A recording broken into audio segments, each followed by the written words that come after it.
예전부터 맥북은 노트북 구매를 고려해온 사람들로부터 한 번쯤은 고민을 하게 하는 제품이었습니다. 굳이 맥이 필요하지 않은 사람들이라고 할지라도 사과 로고가 뿜어내는 특유의 간지 때문에 여러가지 불편함을 감수하고서라도 한 번쯤은 고민을 해보신 분들이 꽤나 많을 겁니다. 그동안 맥북이라고 하면 현실적, 실용적이라는 이미지보다는 멋과 허세를 상징하는 노트북이라고 생각하시는 분들과 반대로 맥은 안 써본 사람들이 욕한다 라고 맥북에 대한 신뢰감을 드러내시는 분들 사이에서 뜨거운 감자로 자리 잡은 제품이기도 하죠. 이런 맥북이 완전히 새로운 모습으로 태어났습니다. 비록 디자인적인 변화는 전혀 없지만 인텔을 손절하고 애플이 직접 고안한 애플 실리콘을 탑재하면서 여러가지 부분에서 전에 사용하던 인텔 맥북에 비해 매우 비약적인 성능 향상을 이뤄냈다는 평이 많아 저와 같은 극한의 이득층의 경우 굉장히 반기고 있는 모델인데요. 오늘은 그 중에서도 가장 저렴한 M1 맥북 에어 기본형을 통해 이 녀석이 어느 정도의 퍼포먼스를 보여주었는지, 그리고 그 점을 넘어서 이 애플이 쏘아올린 M1 칩셋이 얼마나 큰 공이었는지 간단하게 알아보는 시간을 가져보도록 하겠습니다. 그동안 맥북의 최대 강점은 바로 스타벅스의 출입이 가능하다는 부분이었는데요. 이제 애플 실리콘이 탑재된 맥북을 사용하실 경우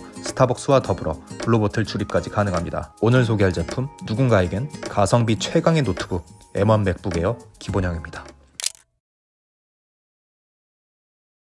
아마 M1 칩셋의 퍼포먼스 향상을 가장 큰 장점이라고 생각하시는 분들이 많겠지만 제가 직접 사용해보면서 느낀 M1 맥북 에어의 최대 강점은 바로 배터리 성능이었습니다. 제가 이전에 사용했던 인텔 맥북에 비해 매우 비약적인 배터리 성능 향상을 보여주었거든요. 제가 굳이 매우 비약적이라는 말을 붙인 이유는 우리가 흔히 생각하는 정도의 배터리 성능 향상을 한참이나 넘어서는 부분이었기 때문이었습니다. 체감적으로는 거의 2배 정도의 차이가 났기 때문이었죠. 단순하게 테스트를 해봐도 그 차이는 극명하게 드러납니다. M1 맥북 에어와 인텔 맥북 프로 15인치를 똑같이 2시간 동안 스트리밍을 해보면 각각 30%, 18%가 소진되어서 확연하게 차이가 많이 난다는 것을 알 수 있어요. 물론 디스플레이의 크기, 밝기나 터치바의 유무라는 요소들이 존재를 하지만 그런 부분들을 감안하더라도 많이 차이가 납니다. 저는 주로 맥북을 영상 시청, 문서 작성, 인터넷 서핑, 영상 편집과 같은 용도로 많이 활용하는데요. 단언코 말씀드릴 수 있는 부분은 아침에 100% 상태로 배터리가 충전되어 있다면 그날은 더 이상 충전기를 사용할 필요가 없다는 것이었습니다. 기존에 사용하던 인텔 맥북의 경우 파이널 컷 작업 시 보통 2시간 정도를 사용하면 70%가 소진되어서 반드시 충전을 해야 했는데 M1 맥북 에어의 경우 2시간을 꽉 채워서 사용을 해도 최대 48%, 최소 19% 정도밖에 사용이 되지 않았거든요. 과거 인텔 맥북을 사용할 당시에 카페에 가면 콘센트가 있는 자리를 찾아다녀야 했고 버스나 지하철 같은 곳에선 솔직히 사용하기가 힘들었습니다. 그러나 M1 맥북 에어를 사용하면서 이런 걱정들이 전부 사라졌어요. 지금은 콘센트가 어디에 있는지 관심도 없고 버스, 지하철에서도 아무 배터리 걱정 없이 사용을 하고 있습니다. 즉 배터리 성능이 비약적으로 좋아짐과 동시에 공간의 제약도 많이 줄어든 것이죠. 즉 맥북을 스마트폰처럼 어디서나 사용할 수 있게 된 것입니다. 제가 배터리에 대해서 가장 극찬을 했던 제품이 바로 아이폰 11 프로 맥스였습니다. 그리고 이 제품을 뛰어넘는 제품은 없다고 느껴졌어요. 그런데 그게 뒤집혔습니다. 물론 스마트폰과 노트북이라는 근본적인 차이가 존재를 하고 용도에도 차이가 많이 나겠지만 전반적인 사용 경험과 만족감이라는 부분을 보았을 때 배터리 부분에서 아이폰 11 프로 맥스를 뛰어넘는 만족감을 보여주었어요. 특히 맥북의 경우엔 스마트폰보다는 무거운 작업을 훨씬 많이 하기 때문에 더욱 크게 와닿는 부분이었습니다. 그리고 동시에 든 생각은 인텔이 얼마나 구대기였는지도 알게 되었습니다.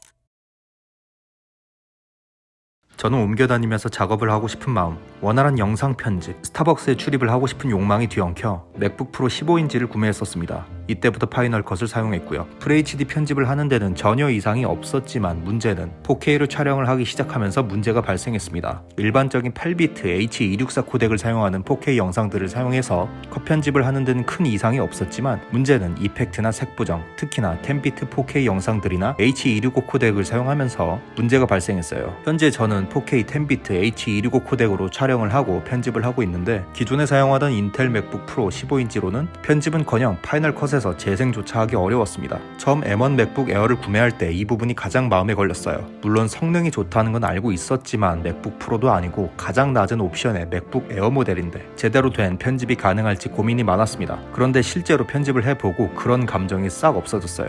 기존의 인텔 맥북 프로에서 편집하기 매우 어려웠던 클립들을 이 M1 맥북 에어에서는 그냥 돌려버립니다. 쌉 가능이라는 소리예요. 색보정, 트랜지션, 플러그인 등등 대부분의 효과를 넣어 사용해도 너무 쉽게 편집을 할 수가 있었어요. 고성능 모델이었던 인텔 맥북 프로도 하지 못했던 것을 가장 저렴한 모델인 M1 맥북 에어에서 손쉽게 해버린 겁니다. 물론 이런 클립을 3겹, 4겹으로 얹혀놓고 하는 작업은 조금 힘겨워하긴 했지만 특히나 H265 코덱의 경우 기존의 H264보다 동일한 화질을 가지면서도 용량은 절반 정도밖에 차지하지 않는다는 점이 장점이었지만 그만큼 압축을 강하게 해놓은 형태이기 때문에 편집을 할 때 버벅거림이 심하다는 의견이 많았었습니다. 실제로 제가 사용하는 윈도우 데스크탑도 인텔 맥북 프로도 많이 버거워했어요. 그러나 이 M1 맥북 에어는 H265 코덱을 사용한 영상 클립들도 너무나 수월하게 사용이 가능합니다. 용량 압박으로부터 많이 자유로워진 것이죠. M1 칩셋이 생각보다 굉장히 괴물이구나 라는 부분을 느끼게 했던 여러가지 순간 중 한 가지였습니다. 실제로 M1 칩셋의 성능을 수치적으로 객관화한 벤치마크 점수들을 봐도 마찬가지고요. 그리고 여기에 활용 점정으로 발열 또한 기가 막히게 잡습니다. M1 맥북 에어는 내부에 열기를 식혀줄 팬이 없는 팬리스 구조이기 때문에 그래도 조금 무리이지 않을까라는 생각이 들었는데 크게 걱정할 부분은 아니었습니다. 파이널 컷에서 렌더링을 진행할 때는 발열이 다소 있는 편이었지만 그 외의 모든 부분에서는 발열을 느낄 수가 없었습니다. 다만 최근 M1 칩셋을 탑재한 맥북의 경우 SSD 수명에 문제가 있다는 얘기가 해외를 통해서 많이 나왔는데요. 이런 현상이 나오는 가장 큰 원인은 바로 로제타라는 일종의 변환 장치 때문입니다. 기존의 인텔 맥북에서 돌아가던 프로그램을 M1 맥북에서도 그대로 사용할 수 있도록 해주는 일종의 변환기의 역할을 하는 장치인데 이 변환기가 작동돼서 사용하는 프로그램의 경우 SSD 수명에 문제가 있을 수 있다는 얘기죠. 이럴 때는 애플 실리콘 레디라는 사이트를 들어가서 본인이 사용하는 앱들이 로제타를 사용하는 앱인지 아니면 순정 앱인지를 확인해 보시면 꽤나 도움을 받을 수 있을 겁니다. 그리고 현재 로제타가 작동되어야 하는 앱들도 굉장히 빠른 속도로 M1용으로 앱 제작자들이 바꿔주고 있는 추세이기 때문에 이건 M1 칩셋의 문제라기보다는 인텔에서 애플 실리콘으로 넘어가는 과도기에서 생기는 일종의 해프닝 정도라고 생각해요. 물론 훌륭한 퍼포먼스를 보여주는 M1 맥북 에어지만 여전히 눈에 거슬리는 부분도 당연히 존재했습니다. 바로 여전히 심한 옵션 장사였죠. 램 8기가를 추가하는데 27만원이 들어요. 말이요 당나귀요. 맥북 에어를 구매한다면 개인적으로는 고급형을 사면 샀지 기본형에 옵션을 추가하는 방식은 별로 추천드리고 싶진 않아요. 옵션을 추가하는 순간 가성비가 아니게 되거든요. 그나마 다행인 부분은 램이 8기가라고 해서 제가 작업을 할 때 램이 부족하다고 생각되지는 않았어요. 저는 보통 파이널 컷, 메모장, 구글 크롬 등등을 켜고 작업을 하는데 그럴 때 램이 부족하다고 알람이 뜨거나 한 적은 없었습니다. 다만 파이널 컷, 포토샵, 로직 등등과 같은 상대적으로 무거운 프로그램을 동시에 2-3개를 구동하는 건 확실히 무리가 있을 수 있다는 점은 알고 계셔야 할 것 같네요. 추가적으로 2개밖에 없는 썬더볼트 단자를 왼쪽에 모두 몰아넣었다는 부분이나 2021년이 된 지금은 꽤나 넓어 보이는 베젤 등등은 조금 아쉬운 부분이었고요.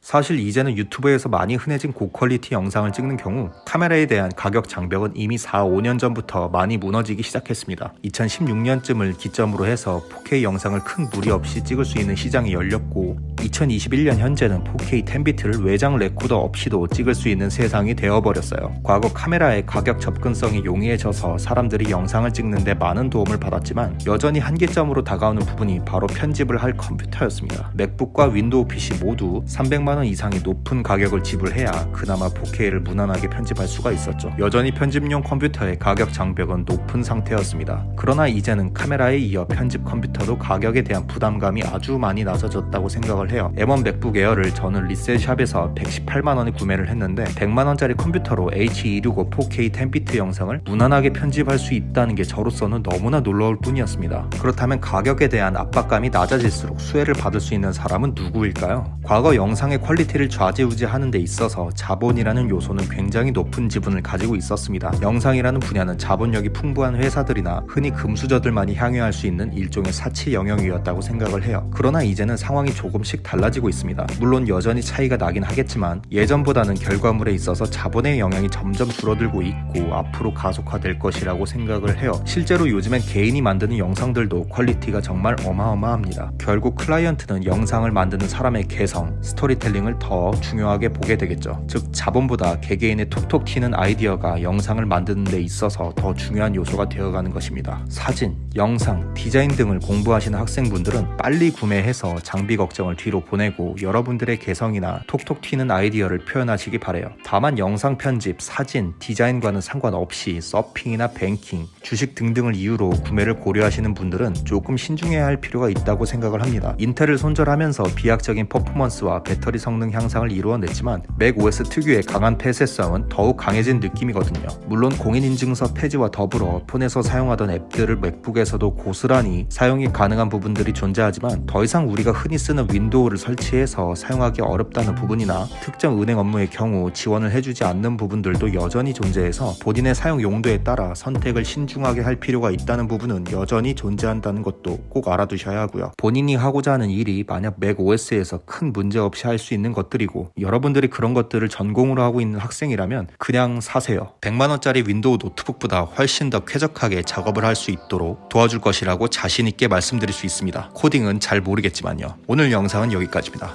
그럼 I'll be back.